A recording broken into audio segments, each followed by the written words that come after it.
Bonjour à tous et à toutes fans de cinéma, c'est Esprit, j'espère que vous allez bien, bienvenue dans une toute nouvelle vidéo qui va concerner les sorties SVOD du mois de mars 2021 et les sorties DVD du mois de février 2021. Comme d'habitude, tous les films ne seront pas développés dans cette vidéo, il ne va s'agir simplement que des plus importants selon moi et...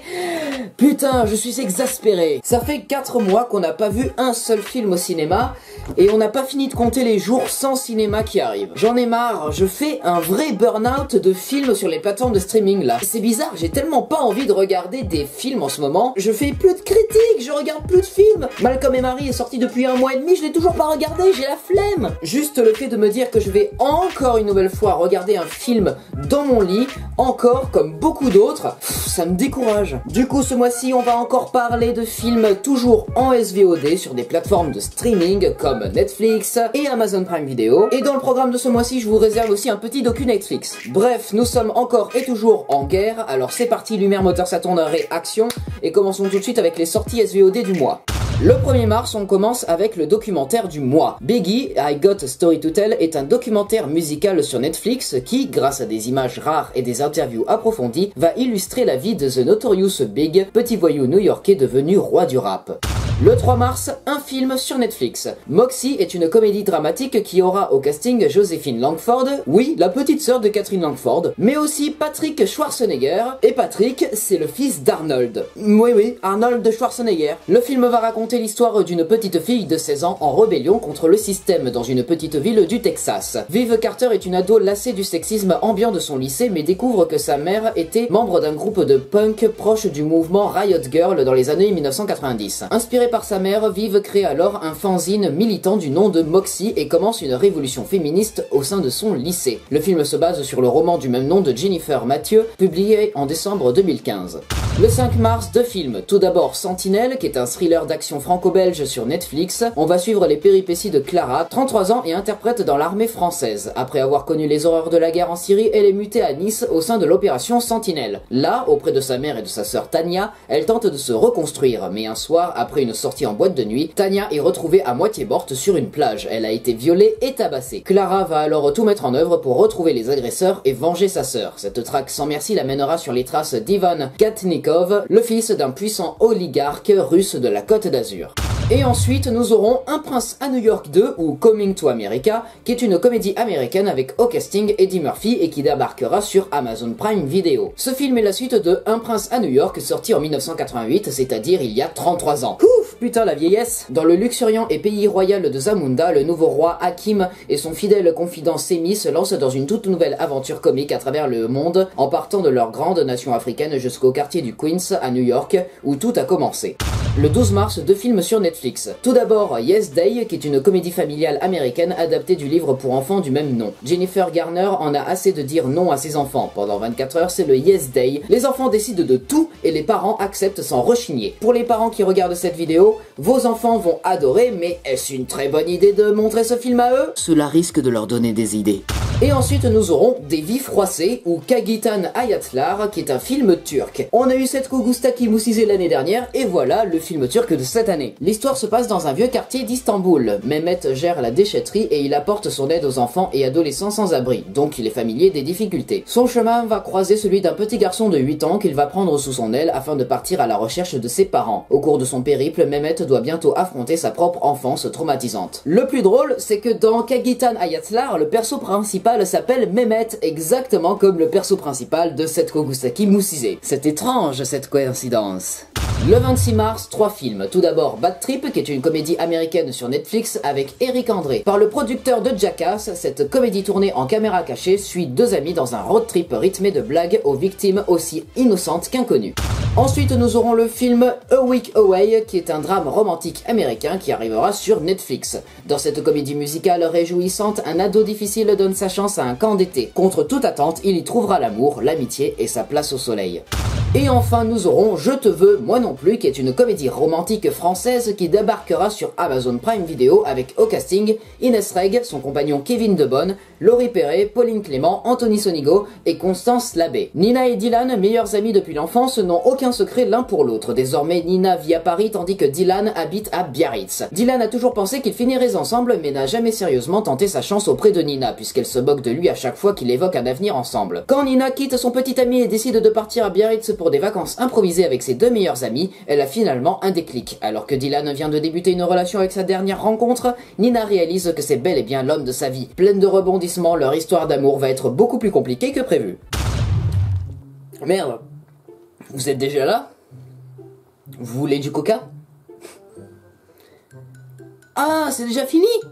Bah putain, y a pas grand chose à bouffer en mars. Ok. Alors je vais m'expliquer sur 3 derniers points niveau sortie. Je n'ai pas parlé de 3 films et il est important d'y revenir, à savoir Raya et le dernier dragon, la Snyder Cut de Justice League et Godzilla vs Kong. Je m'explique en commençant par Raya parce que c'est plus simple. Alors attendez, je me mets un peu sur le côté pour que vous ayez l'affiche à côté. Du coup, Raya et le dernier dragon est le prochain classique d'animation Disney qui est normalement prévu pour le 14 avril dans les salles de cinéma en France. Cependant, il y a un petit problème du nom de Disney+.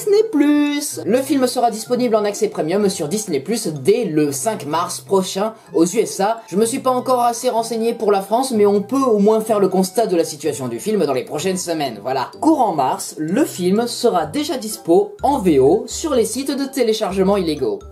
Voilà, tout simplement. Gros problème, hein. C'est pour ça qu'il faudrait absolument rouvrir les salles de cinéma au max fin mars. Parce que là, franchement, merde, hein. Second point, la Snyder Cut de Justice League. Affiche. Voilà, merci beaucoup. C'est pas l'affiche officielle, hein, c'est juste une affiche que j'ai trouvée comme ça parmi tant d'autres qui ont été créées par les fans. Alors là, on est bien baisé en France. Le film est censé sortir sur HBO Max, plateforme de streaming de Warner, le 18 mars prochain. Dans le monde entier, à l'exception de la France, la Chine et le Japon. Pourquoi ? Mais parce qu'en France, nous n'avons pas HBO Max. Et il y a 2 solutions à ce problème en France. Premièrement, le film débarque sur la chaîne payante Warner TV, qui est dispo via Canal+. Deuxième option, le film débarquera sur OCS. Et la date française nous a été révélée, le film sortira le 22 avril. Donc c'est un film qui sort en avril en France, mais un film qui sort en mars dans le monde entier. Youpi! Et oui, c'est plus d'1 mois après la sortie mondiale, donc 1 mois à attendre sans être tenté par le téléchargement illégal encore une fois. Et attention, je parle du 22 avril, mais faudrait-il d'abord savoir sur quelle plateforme on aura le film? Et est-ce que Warner prévoit des projections spéciales dans les cinémas? Aucune idée, remercions Warner pour le manque d'infos. Merci Warner. Troisième point, Godzilla vs Kong. Tiens, c'est encore Warner. Il est censé sortir en simultané cinéma et HBO Max le 24 mars. Mais les salles de cinéma sont fermées et ne risquent pas de rouvrir en mars en France. Donc voilà, encore une fois, la France peut aller bien se faire cuire le cul cordialement. On est baisé jusqu'à la moelle. Rouvrez vite les cinés, je veux voir Godzilla se foutre sur la gueule contre King Kong et Mechagodzilla, pitié. Et c'est maintenant l'heure de voir ce qu'on a eu niveau sortie DVD depuis 1 mois. Quels sont les films qui sont sortis durant ce mois de février 2021 quand les cinémas n'étaient pas ouverts pour la Saint-Valentin? Avouez, ça vous a un peu fait chier de pas pouvoir pécho dans une salle de cinéma, hein? Bon pardon, je divague. Les sorties DVD, c'est tout de suite, c'est maintenant, il y a du lourd. Voyons ça, let's go.